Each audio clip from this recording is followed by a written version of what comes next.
2021年，现在的小米、魅族就像是2个多年前名校毕业的大学同学，境况迥异。曾经在马拉松领先集团的魅族，看着华米 OV 一众厂商渐行渐远。小米销量的强劲，甚至达到了全球第2啊，但高端之路仍旧坎坷。不过10年前的他们，一样的意气风发，一样的鲜衣怒马。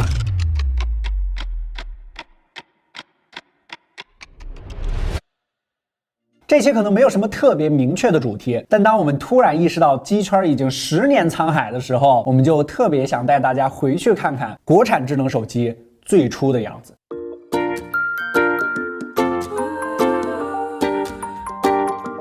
小米、魅族调性截然不同的2家公司，从当年的包装上就可见一斑啊。小米一开始走的就是高性价比路线，包装也是最节约的经典牛皮纸盒，经典的口号为发烧而生。魅族也是同样经典的书页式包装，打开就是梦想，这2个字就是当初魅族 MX 名字的来源。书本包装的设计寓意就是梦想之书。再掏出今年最新的小米和魅族，小米的包装从初生牛犊的质朴变成了黑金搭配的质感，再也找不到那句为发烧而生，只有角落上的 Design by 小米透着些许骄傲。魅族兜兜转转最终回到了开始，同样是书本包装，只是当初的梦想不见了。这个世界上有许多比梦想更重要的东西，比如生存。但是不管当初的梦想和发烧是否尚存，我们还是先放下现在涌上你各种心头的偏见啊，回去看看当年他们梦开始的地方，也是我们热爱开始的地方。当年的小米是真的没有设计啊，即便是和同期的安卓机型相比，全塑料的机身有点随意的后摄啊，整体丝毫没什么质感可言。但是1999的价格，相比于同期的智能机动辄3-4千的售价，没有设计就是最好的设计。赶紧进到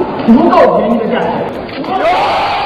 魅族的 ID 设计绝对称得上是当年的机圈巅峰之一，已经有几年手机制造经验的魅族出手机高端，熊猫配色，白色双料注塑后盖，初代小圆点，同期最窄的屏幕边框，当然价格也贵了不少，相比于小米1贵了整整1000块钱。时至今日，质感是高端机必不可少的要素了，但是在当初智能手机还在普及阶段的那几年，价格确实要比质感更加打动人心。但这也是魅族小而美的坚持啊，也是当初魅族打动了些许魅友的原因。用惯了今天的旗舰，再拿起它们，不得不说手感真他妈好，手机可以完美的陷入你的手心，也不用费力的去用手指够屏幕的上方或者对边。在10年后的当下，似乎也只有13 mini 的尺寸和它们接近了，不过手感依旧没有那时候来的舒服啊。大已经成为了目前手机的共性。10年前乔布斯的经典名言 3.5 英寸是手机的黄金尺寸，更大的屏幕愚蠢至极。人家做错了什么呢？他在生命的每个阶段都说了他相信的东西，那你要他怎么样呢？什么都没做错。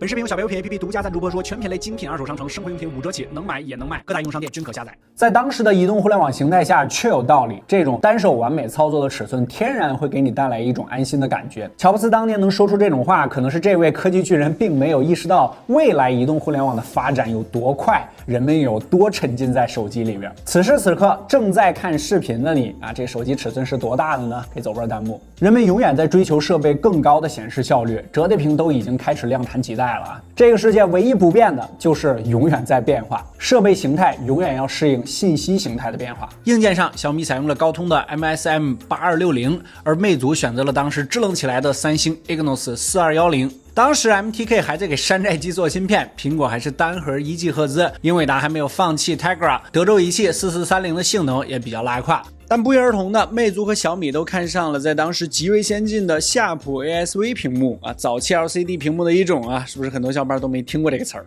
它可以把可视角度大幅度的提高，在当时让你从侧边都能够非常清楚的看到屏幕。当然，咱们现在也有防窥膜啊，一招就可以把屏幕打回到10年前的水准。在屏幕色彩和亮度上，初代的魅族确实都要领先于小米。为了这次项目，小米1和魅族 MX 我们都买了很多台，不过小米1只有一台 ES 青春版的实际状况还不错，所以我们的后续测试都以这台为主，把它们都更新到最新的系统版本。 OTA 显然是不行了啊，只能线刷或者卡刷，估计很多年没听过这词儿了吧。魅族官网上你现在还能找到 MX 的 Flyme 版本啊，但是米 UI 官网上已经找不到小米1的 ROM 了，最低是小米4起步，我们在网上找了半天。当然刷机这种传统手艺怎么会忘呢？费了9牛2虎之力，最终还是把它们成功功刷到了我们可以找到的最高版本了，给大家打出来，并且安装了我们能找到的可以运行的老版本软件，让它在10年后的当下尽量的流畅复活。娱乐兔魅族 MX 以4000多分的优势吊打小米啊，我们又好奇的用老版本测试了一下现在最新的88 Plus GPU， 这个由于软件适配原因已经跑不了了啊，在只能看 CPU 性能的情况下，最低不到1000分和1万多分，10年翻了近11倍。当然老软件的计算方法肯定不同了啊，这样对比是不严谨的，大家看一乐就得了。实测上这两个都是安卓 4.0， 我们在全网搜罗了几十个 B 站的老版本，搞了大半天，终于打开了一个2014年的老版本，能打开2014的软件，但是打不开视频了。我们尝试用它给一个叫小白测评的频道3连点赞一波，但最终失败了。你试一下，估计你能成功啊。我们原本想尝试微信 QQ 支付宝的各种老版本啊，甚至来一个小白测评数据库更新，10年前的手机跑10年前的20款应用测试，但无奈我们花了大量时间实测了各种软件，大大小小在网上找了上百个 APK， 绝大部分都无法安装成功，或者直接像上面的 B 站一样啊，打开也没法用了，最后无奈作罢。总体魅族的性能呢是要领先小米不少的，无论你是刷网页日常使用还是跑测试，魅族都要更加流畅一些。不过灵性的不过啊，要说明我们这台魅族 MX 是新双核的版本，又是一个暴露年龄的词汇。说到魅族的新双核啊，这就有一个非常有意思的故事。如果你是当年被坑的用户，可以扣波1啊，暴露一下自己的年龄。当年的魅族 MX 前后有3个版本，首发双核版本之后，在 MX 4核版发布之前，魅族说老的双核版啊是不可能降价的。结果4核版出了之后，老的双核版不仅降价了，顺道还升级了一波 CPU， 算是又出了一个新双核版，这就把最早那批购买老双核的用户给坑了。其实小米当年也有类似的情况啊，这个抢过小米手机的请举手。虽说小米那会儿声称自己是线上销售啊，但是每次线上一开抢就瞬间没货啊，耍猴一词也就是这么来的。有趣的是，在线下的手机店啊，或者说各种渠道吧，你只要说想买小米的手机，它80%都能给你掏出来几台，哪怕是偏僻的县城乡镇。不过啊，又是灵性的不过，就是要加钱。黄牛这个词儿呢，之前都出现在导票领域啊，是他们的专有名词，但它却在2011年成为了手机市场的关键词之一。在那个智能手机的蛮荒时代，如果你也有类似的经历，可以评论分享一下。虽说小米的硬件和设计都不如魅族，但是米 UI 被很多基友认为可能是当时最好用的手机系统，成为了小米除价格以外最大的卖点。我个人第一次了解到小米这个品牌并不是手机，而是米 UI。跟我一样的请扣个1啊！比较一下当时同期的米 UI 和 Flyme， 米 UI 的可玩性确实要远强于 Flyme， 不仅支持9宫格输入，还可以更换很多设置，比如切屏效果啊，长按通知栏开关能直接进入设置界面，就连屏幕上的小灯颜色都可以改。而且时至今日，我个人依然觉得这个老式电视机的锁屏动画很好看。我还记得当时同寝室的一哥们儿啊，加钱搞到了一台小米1，这个每天给我秀各种主题，炫酷的切屏动效。虽然我并没有把羡慕这2个字写在脸上，但是我心里已经萌生了一个念头，就是我也得弄一台。然后转头就把手上那台充话费送的手机刷成了米 UI， 甚至有些妹友当时在贴吧里说啊，这 MX 能刷成米 UI 就好了，就和之前某品牌小伙伴说我的手机要是能刷 ColorOS 就好了，是一样的。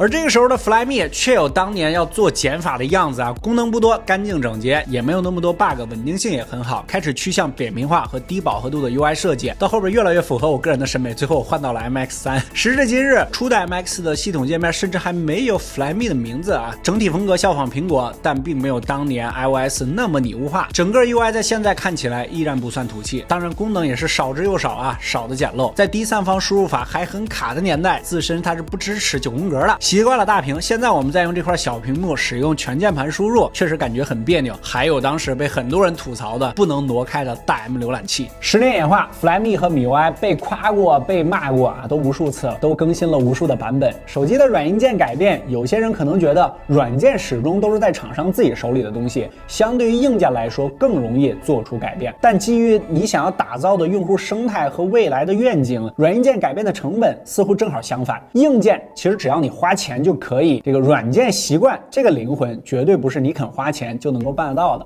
10年演化 ，Flyme 的色彩审美性格似乎永远都没有改变，直到现在啊。米 UI 的丰富功能性格似乎也永远没有改变，也直到了现在。相机方面，10年前的手机自然不能和当下的哪怕入门机相比了。2个800万的镜头，无论是白平衡还是色彩表现都差了太多了，快门和对焦都是卡卡的，按住的噪点也非常爆炸，更不用说像素分辨率了。不过它们之间横向比一比的话啊，10年前的魅族确实要比比小米强了不少。首先，魅族的白平衡就要好很多，小米稍显偏色，暗处的表现上魅族要更强一些，画面更加纯净。我们也拍了一些和当下旗舰的对比啊，你可以看一看这10年的手机影像进步有多大。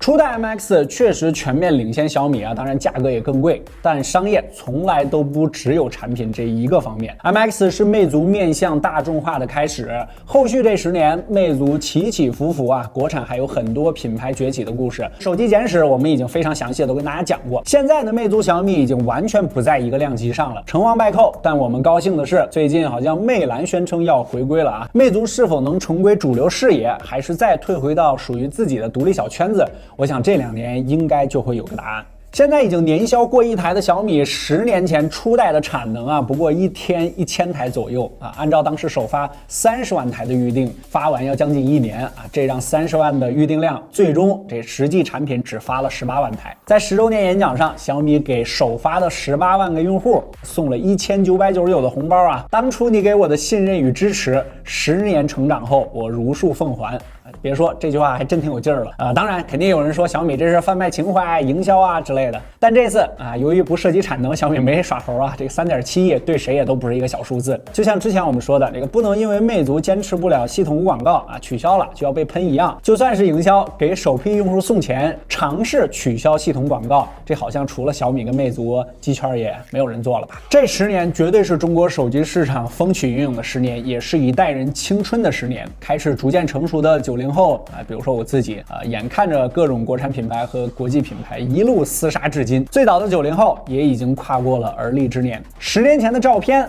可能早就已经找不到了，10年前的论坛你可能账号密码也都给忘了，10年前的手机也可能早就搬家给搬没了，10年前的基友朋友可能也许久都不联系了，10年后现在的你可能也只是无意中刷到了这个视频，你可能奔波于工作，奔波于生活，可能都开始不怎么关注机圈了。但这10年的回忆，我想你肯定还记得，应该就是那个时候我们开始进入机圈，开始关注分享我们的热爱。 OK， 如果觉得本期视频对你产生了一点点帮助，记得在下方给我们3连点赞，特别感谢。我要的不多，5万就可以了。